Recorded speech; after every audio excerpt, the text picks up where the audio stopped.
ধিক্কাৰ ধিক্কাৰ ধিক্কাৰ সঁচাকৈ ধিক্কাৰ দিছোঁ। কাক ধিক্কাৰ দিছোঁ জানানে?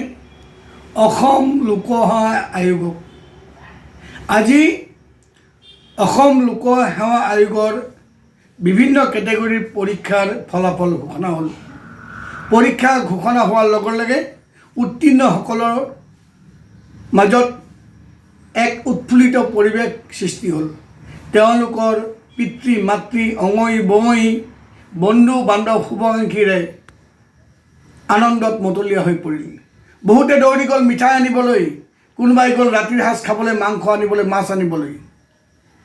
বহুতে আহি সেই উত্তীৰ্ণ প্ৰাৰ্থীগৰাকীক গামোচা পিন্ধালে, আৰনা পিন্ধালে। এনে এক উৎসৱমুখৰ পৰিৱেশ বিৰাজ কৰি থকাৰ মাজত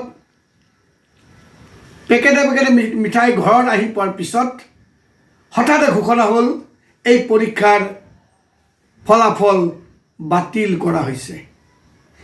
কি যে এক নাব্ৰুত নাশ্ৰুত ঘটনা এইখন অসমত ঘটিব ধৰিছে। কিয় এনে হয়?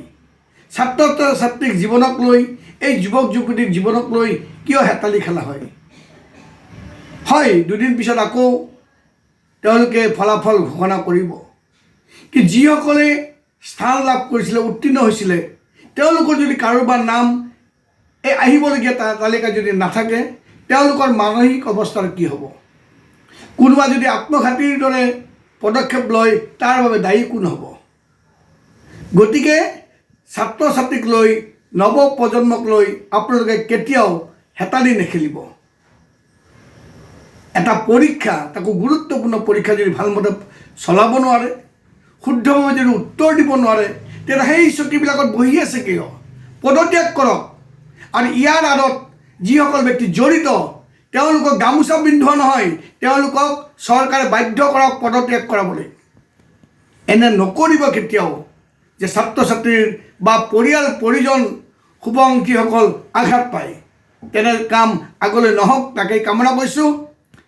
বজৰুৱা নকৰিব, APSCক আকৌ বজৰুৱা নকৰিব। কাৰণ এটা সময়ত বজৰুৱা হৈ পৰিছিল।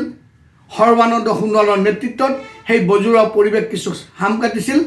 আকৌ যাতে কোনোবাই এই APSCক বজৰুৱা নকৰে, তাকেই কামনা কৰি এই ভিডিঅ'টো ইমানতে সামৰণি কৰিছোঁ। ধন্যবাদ।